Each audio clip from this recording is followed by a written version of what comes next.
කෘතවේදීත්වයේ දන්න ජනතාව අද ප්‍රේමදාස මැතිතුමන්ව සිහිපත් කරනවා. ප්‍රේමදාස මැතිතුමන්ව සිහිපත් කරන මේ මොහොතේදී මගේ මතකයට එනවා එතුමා නිර්මාණය කරපු කවියක්. එතුමා ලියපු ඒ කවියේ එතුමාගේ දැක්ම සම්පූර්ණයෙන්ම ගැඹෙලා තියෙනවා කියලා මම විශ්වාස කරනවා. වැලි ඇටයයි පුතේ මහා කතරේ බලය දිය බිඳුවයි දුවේ මහා සයුරේ බලය මව්බිම දේව් බිමක් කර ගැනුමේ බලය පොදු ජන සැපත සැදුමයි අප සතු බලය.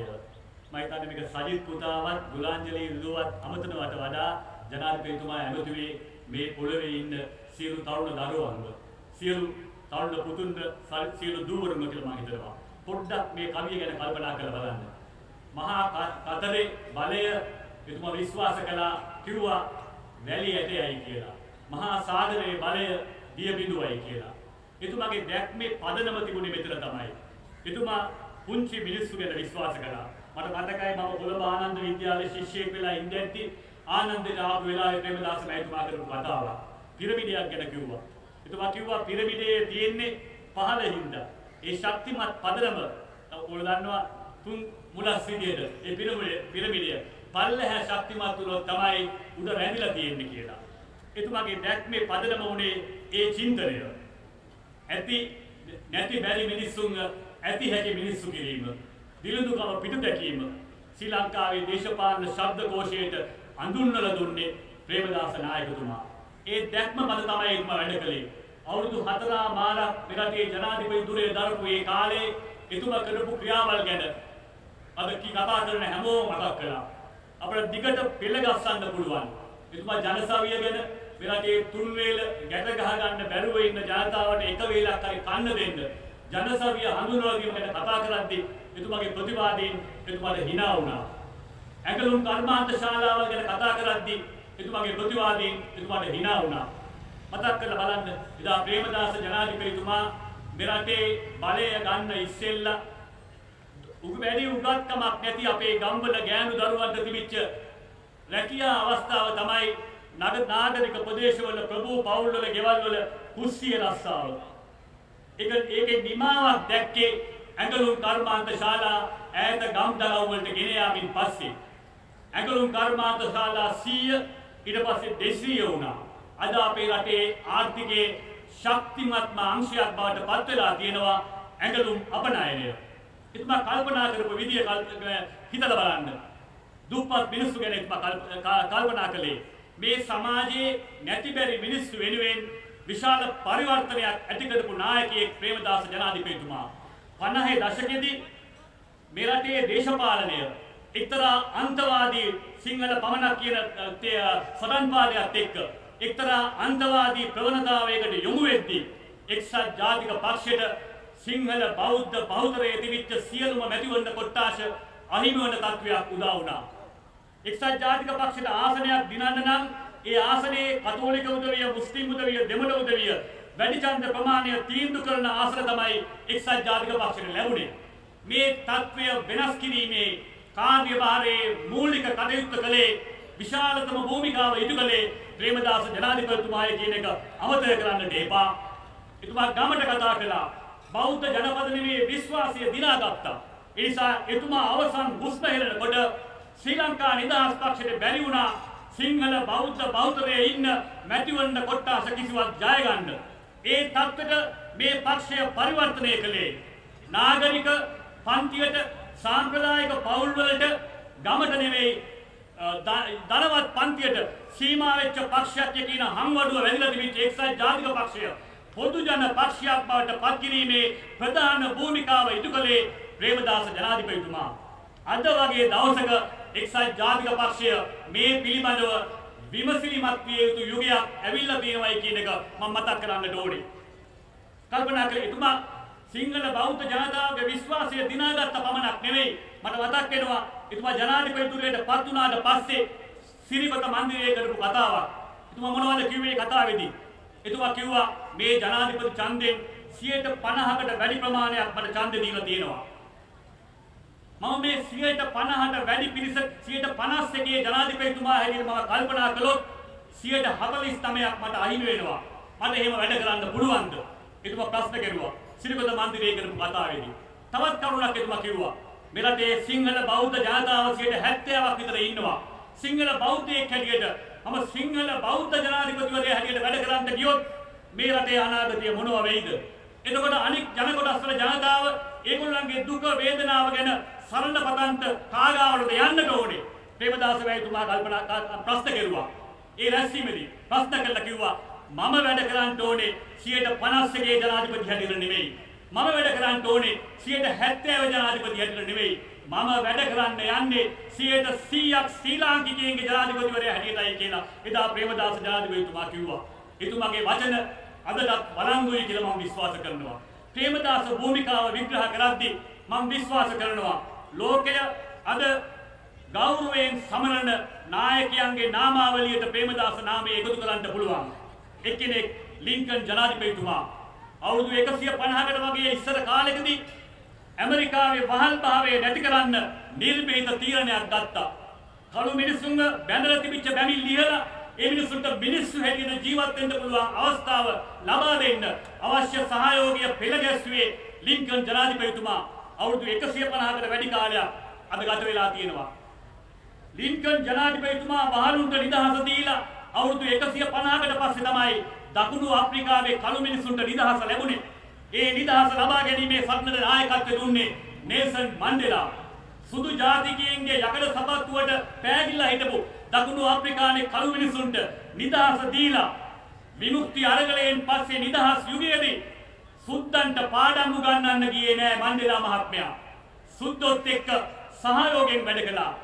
එකතු වෙලා වැඩ කළා. සංහිඳියාවක් ඇති කළා. දකුණු අප්‍රිකාවේ නිදහස් යුගය ඉදිරියට ගෙනියන්න ඒ සුදු ජාතිකයන්ගේ දායකත්වය ලබා ගන්න වැඩ කළා. අද මැන්ඩෙලාගේ ප්‍රතිමාවල් යුරෝපයේ සුදු ජාතිකයෝ හදලා එතුමාට ගරු කරනවා. මහත්මා ගාන්ධි මට මතක් වෙනවා. ජාතීන් රාශියක් ඉන්නේ ඉන්දියාව එකතු කරලා නිදහස ලබා ගන්න මිනිස් ජීවිතයකට හානි කරන්නේ නැතුව අවිහිංසාවෙන් නිදහස් අරගලය ගෙනියන්න ඉන්දියාවට මඟ පෙන්වුවේ මහත්මා ගාන්ධිතුමා. මම ඒ නාමාවලියට ප්‍රේමදාස මැතිතුමා එකතු කරනවා. හේතුව එතුමා ගාව අහිංසාව තිබුණා. හැමෝම සමානව ජීවත් විය යුතු සමාජයක්, සාධාරණ සමාජයක් මෙලටේ තියෙන්න ඕනේ කියලා ඒ වෙනුවෙන් එතුමා කැපවීමක් කළා. මට මතක් වෙනවා එතුමා ජනාධිපති වෙච්ච වෙලාවේ අර කරපු කතාව.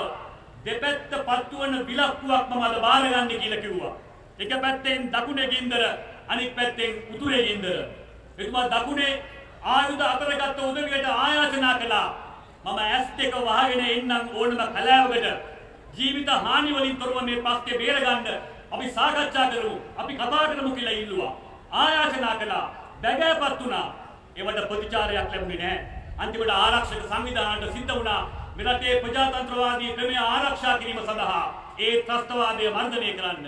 උතුරේ ප්‍රශ්නෙදිත් එතුමා උත්සාහ කළේ ජීවිත හානි වලින් තොරව මේ ප්‍රශ්නේ බේරගන්න. සංවර්ධනය දුන්නා ඒ පැත්තට. ඒ මිනිස්සුත් එක්ක කතා කරන්න පටන් ගත්තා. ත්‍රස්තවාදීන් දැනගත්තා මේ විදියට ප්‍රේමදාස මහත්මයා යන්න ගියොත් උතුරේ ජනතාව දිනා ගන්නවා ප්‍රේමදාස මහත්මයා. එතුමාගේ ජීවිතේ නැති කෙරුවා. එදා ලින්කන්ගේ ජීවිතය අන්තවාදීන් නැති කෙරුවේ කොයි විදියටද? එදා මහත්මා ගාන්ධිගේ ජීවිතය අන්තවාදියෙක් නැති කලේ කොයි විදියටද? ඒ වගේ ප්‍රේමදාස මැතිතුමාගේ වටිනා ජීවිතය පිළිගත්ත අන්තවාදයේ විසින්. එතුමා මෙරටේ ජීවත් වෙලා හිටියානම් අද එක්සත් ජාතික පක්ෂයේ ඉරණම වෙනස්. මේ රටේ ඉරණම වෙනස්. මම විශ්වාස කරනවා එක්සත් ජාතික පක්ෂයයි ප්‍රේමදාස මහත්තයයි කියන්නේ දෙකක් නෙවෙයි එකක්. ඒක සමාන බල දෙකක්. එක්සත් ජාතික පක්ෂයේ පදනම ප්‍රේමදාස සිතුම් පැතුම් චින්තනය. මට මතක් වෙනවා අර උණ බම්බු සංකල්පය.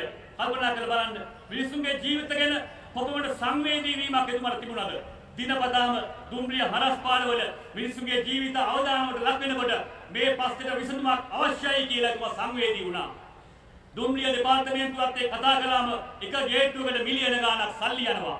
හැබැයි නැහැ බෑ කියන උත්තරේ එතුමා ගාව තිබුණේ නැහැ. ධනාත්මක විදිහට කල්පනා කළා. විසඳුමක් දුන්නා. මොකද විසඳුම? උණ බම්බු දෙකයි හරස්පාර ගාව ජීවත් වෙන දුප්පත් පවුලකට 2000ක දීමනාවක් රස්සාවක් ලැබුණා. මිනිසුන්ගේ ජීවිත ආරක්ෂා වුණා. එහෙම සංවේදීකමක් අද තියෙනවද? මම තමුන්නාසකින් අහනවා. මේකයි කල්පනා කළ යුත්තේ. මේකයි අපට අවශ්‍ය. මිනිස්සු විශ්වාස කරන නායකත්වයක් තිබුණා. උදේ පාන්දර සාන්ත බස්තියේ එතුමයි ගෙදර පාන්දර 3:04 වෙනකොට මිනිස්සු පෝලිං ගහනවා ලියමුත් එක්ක. ඇයි? දන්නවා ලියුමක් දුන්නොත් ඉල්ලීමක් ඉදිරිපත් කළොත් විසඳුමක් ලැබෙනවා, පිළියමක් ලැබෙනවා, අපේ කඳුළු නිවා ගන්න පුළුවන් කියන විශ්වාසය තිබුණා. ගම්මුදාවේ අනිවාර්ය ගීතයක් උනේ ඔබ මට විශ්වාසයි මට ඔබ විශ්වාසයි කියන ගීතය. අද මිනිස්සු හොයන්නේ විශ්වාස කරන්න පුළුවන් නායකයෝ. අද මිනිස්සු හොයන්නේ මේ මිනිස්සුගේ ප්‍රශ්න ගැන සංවේදී වෙන නායකයෝ, මනුස්සකම තියෙන නායකයෝ. මේකයි අපි උගත යුත්තේ. ප්‍රේමදාස මැතිතුමාගෙන් ඉගෙන ගන්න ගොඩක් දේවල් තිබෙනවා. නිසා මම දීර්ඝ කතාවක් කරන්න බලාපොරොත්තු වෙන්නේ නැහැ.